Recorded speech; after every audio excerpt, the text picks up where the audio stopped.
All right, folks, I'm here for another 90 Day Fiance the Other Way update. Finally got to watch season 2, episode 3, so that's what I'm going to be talking about today. I know I'm a little bit behind, but I'm slowly but surely catching up on the episodes, and they're getting good because it looks like I'm jumping ahead to way to the end, but they gave a little teaser, and it looks like Brittany might get left at the airport, so we'll actually see what happens.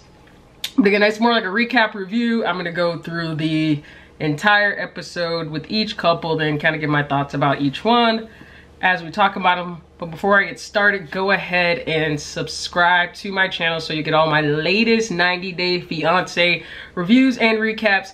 And also click that like button. It's completely free. It costs you nothing at all. And if you want to leave a comment about your thoughts on these couples, if they're going to make it on this episode, go ahead and leave a comment below and I will try to reply if you have a question and get you an answer back. All right, so today we're talking episode 3. And again, I'm kind of getting into this 90 Day Fiance season a little bit. And I haven't really seen Devin and Jihoon yet, so this is really my first time. And I didn't watch the previous season, so I didn't really know about their backstory. So they like show Devin with the babies in Korea and South Korea, and it's all locked down because of coronavirus. And I'm like, oh my god, are we gonna like are we that far into this season where we're already talking about coronavirus? Because of course we're still in the middle of the coronavirus pandemic.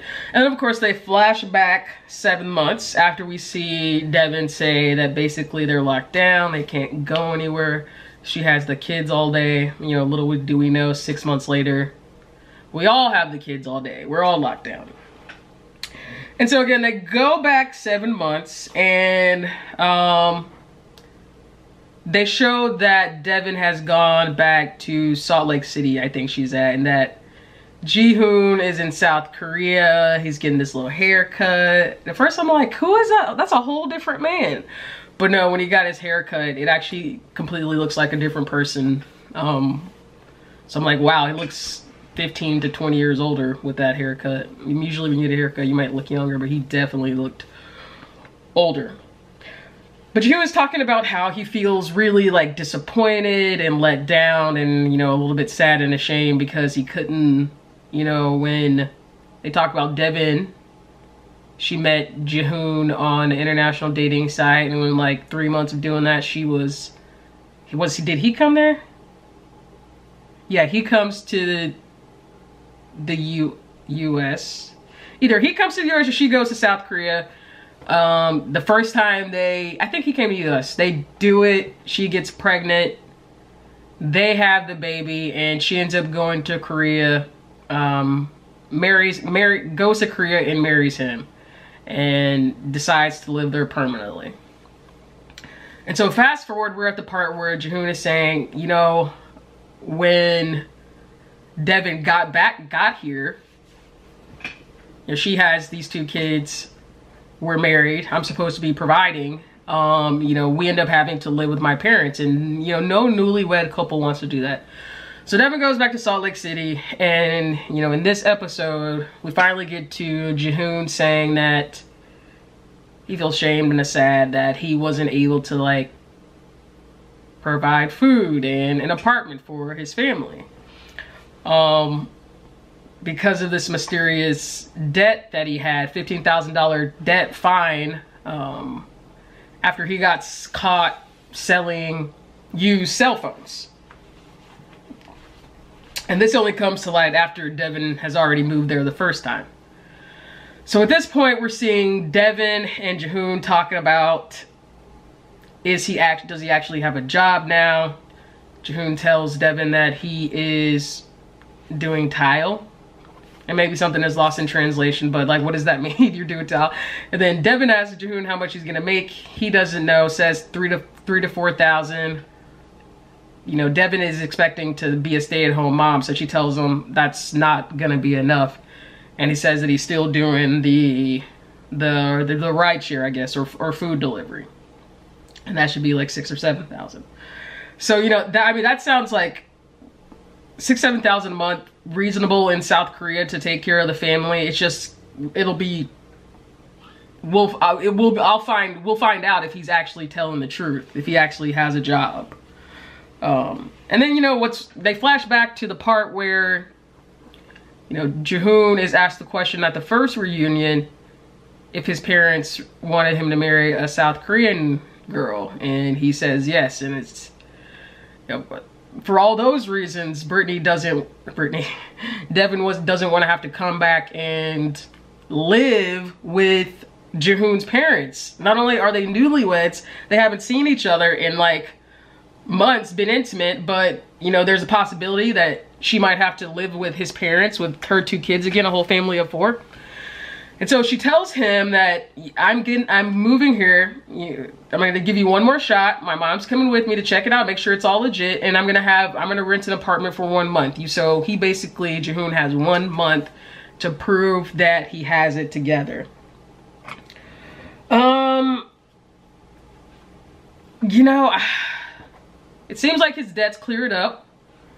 And like Devin's mom said, maybe having the baby there will make him want to be like a better provider, realize that he has like a family now instead of just seeing him on FaceTime, talking to him on the phone. You know, since she had the baby in the US, so she had the baby in the US, then moved there, he didn't get to see the delivery. And so he's, you know, he has to really reckon with, does he want to keep missing these life's moments, or does he want to provide for his family in the way that his wife is expecting? I would assume that, you know, if he doesn't and she has to move back to the United States, back to Salt Lake City, that there's probably a divorce in the future. Okay, so then it's episode 3. They go back to Yazan, and he's getting ready for Brittany to finally come to Jordan. Show him working at the family biz, and you know, his brother pops up. And I think, you know, this is typical with, I'm not even just gonna say with the families, the international families, so families that are outside the US. But I think it's typical with the United States families, with families in the US too, because we see it later with who was it, Ariela's family, that, you know, there's hesitancy from the family of the folks in these relationships to just be like, you know, jump into this relationship with someone you haven't physically met, or you've known for weeks, maybe months, and, you know, commit to moving. And that hesitancy from a family makes sense. But at the same time, Yazan and Brittany have known each other for a long time. So I don't think you can say that the longevity is a factor. I don't think that you can even say the commitment is a factor if you're really willing to move to Jordan. It's not like you can say that Yazan is out for a green card. Brittany's moving to Jordan, and she's gonna have to completely change her lifestyle. Yazan has already said that she's gonna have to wear a hijab and completely cover her body. Like I said, they flash forward to the end, and we see, like, as a part of the episode, Brittany going to the airport with her dad saying goodbye after she gave that man a week's notice. I mean, oh my God, that would just break my heart if a kid tells me a week out that I'm moving to a different country and I plan on staying there forever. Oh my God, and not just like different country, like I'm in the US and they're in Canada, but like halfway across the world to a completely whole different culture and way of living and time zone and everything. So they show her driving, riding to the airport, and, you know, Dad's sad, and they talk about how we all know Brittany's is technically, well, not even technically, legally, technically, literally, is not divorced yet from her ex-husband, who was deported to Haiti after being in the US for a while. And, you know, Yazan's parents want Brittany and Yazan to get married right away. Her dad is, of course, Brittany's dad feels the opposite, thinks she should wait. I'm somewhere in between where, you know, what do you and Yazan want? I think he wants to be married as soon as possible, and you feel like And I don't think you do, because this divorce is hanging over your head and it's gonna take 6 to 8 months. So I don't think I haven't really seen Brittany say for sure or not whether she even is ready to get married right now, outside of the fact that she can't because of that she's still married.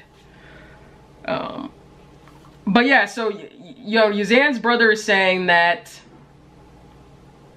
he's talking to him and Yazan tells him that Brittany's finally coming.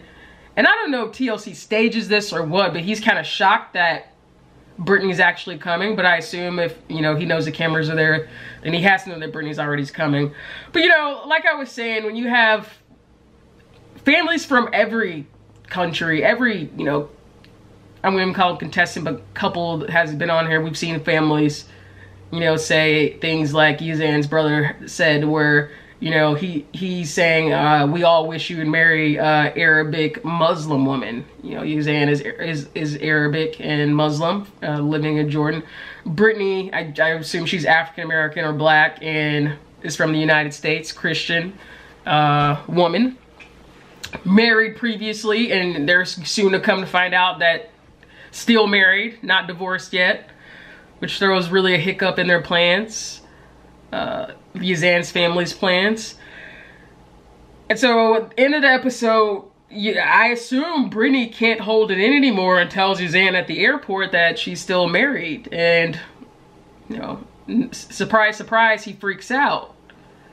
And it looks like Brittany might have got lost at the airport, which I think she's been there before. Yeah, she's been there before, because Yazan talks about the last time she got off the plane, she was wearing like spaghetti straps and a short skirt. So she's been there before. She probably can make her way to where he lives. But that's still, you know, it's messed up all around that Brittany has waited this long to tell the truth. And it's messed up that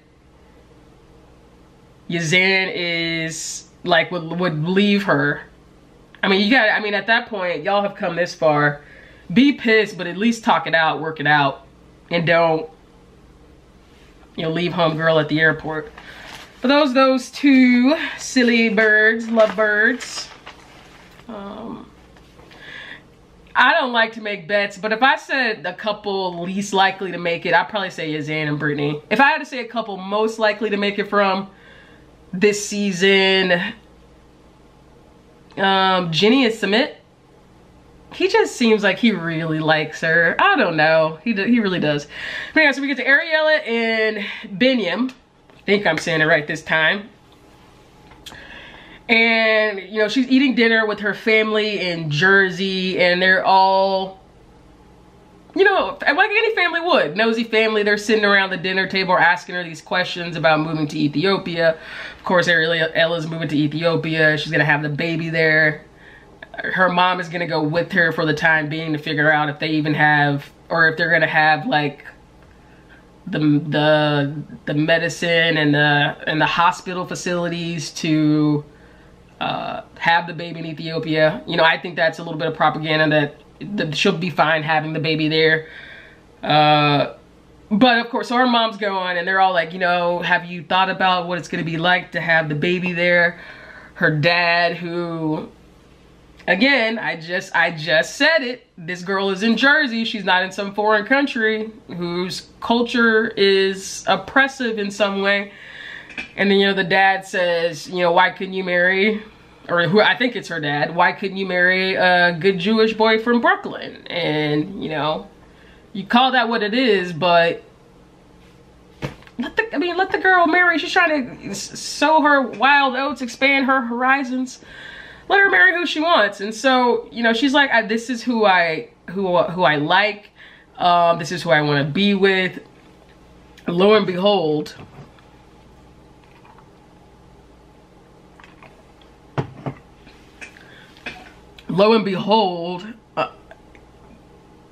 Binyam has not only been previously married, but he was married to an American. And like with Ariela, they had the baby, like, she got pregnant right away.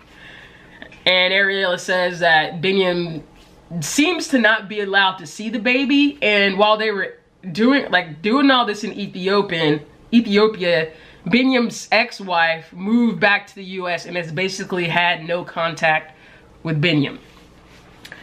So, you know, that's all very coincidental, if you want to call it that. That he was previously married to an American who moved to Ethiopia and had a baby very quickly. It'd be good. I hope we get to talk to her. I hope we get to talk to the ex-wife. I know that's real nosy, but I hope we get to talk to the ex-wife. Kind of like how Ash and Avery talked to Ash's ex-wife last season. We come to find out they were married for 9-10 years and only got married or divorced last year. Almost while Ash and Avery were talking. Come to find out it's something like that. I hope it's not. But I definitely hope we get to talk to the ex-wife. I wonder if I can, or if somebody has found her on the internet. That'd be some stalkerish stuff, but I wouldn't put it past 90 Day Fiancé Twitter, 90 Day Fiancé YouTube. Alright, then, I think the last one we got on here, wait, see, did I get everything with Jenny and Sumit? No, I didn't even get to them yet. Okay, Jenny and Sumit, no, we're not done. Kenny is not the last one. Jenny and Sumit. None of you have really, yeah, I think that started. Sumit says, none of you have really supported me or been there for me in public. You've done these things for me privately, but that's really hurt. And so Sumit really erupts and is like, I finally have someone who's gonna be there for me, and so I'm gonna like take that opportunity and not waste it. And his brother kind of relents and says, yeah, you're right.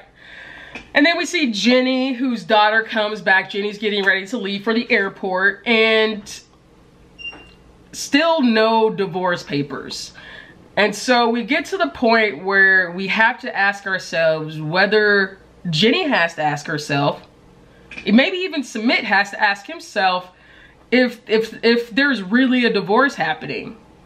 It doesn't take, why can't Sumit produce an email or a text message even, or any kind of documents that says the process has started.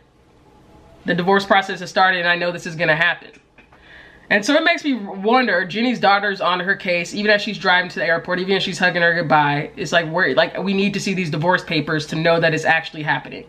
So that you're not hoodwinked, bamboozled, led astray again, packing up everything, moving to India, and this guy is still in a full-fledged marriage with his wife with no intention of actually divorcing. Like, this guy is some pathological liar and is like duped you again.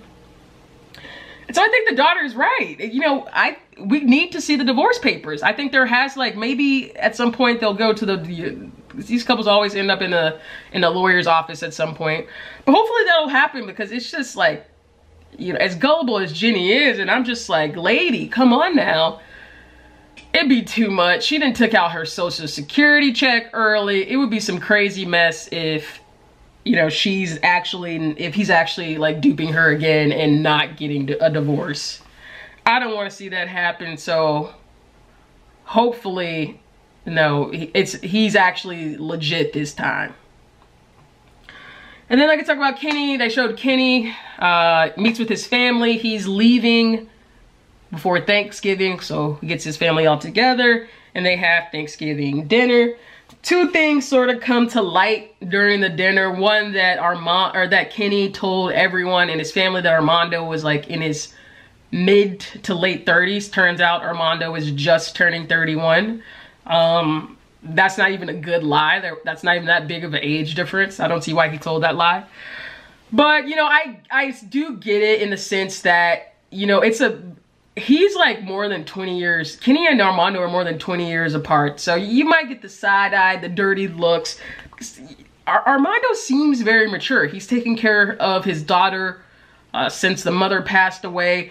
And, Kenny has grown kids and he looks young. I would never think he was in his 50s. you know, he seems very young. If he didn't have old, you know, grown kids, I would think he was in his early 30s too. So, you know, I get it. And then the second thing is, he tells everyone that Armando's parents still don't know that Kenny is moving there and really restarting their family. So that's the thing his kids are really worried about is, you know, Dad, you're moving to a different country. You're packing up everything, saying goodbye to all of us here. And, you know, this guy hasn't even told his parents that this is happening yet. And his parents are, you know, have been somewhat homo, no, I mean, maybe I wouldn't say homo, but they've been, you know, they haven't accepted him in the past. They haven't accepted Armando in the past. So those two things came up. You know, Kenny lying about the age, and then, you know, Armando not having told his parents the truth. It'll be interesting to see, you know, how, I bet they have like a really cool farm in Mexico. I bet that's totally what they're gonna have. No doubt. But yeah, everyone's about to get on the plane and head to their international city to meet their boos. So that's kind of episode 3. Who do we talk to? Who do we see in this one? Might have to. I usually follow some of these folks on Twitter, but I don't know if any of them had Twitter. Maybe Brittany and Yazan, and maybe Ariela and Beniam. Tell me if they have a Twitter. Y'all respond below and let me know. Comment below. Let me know who on this current season of 90 Day Fiancé The Other Way has good social media accounts out there.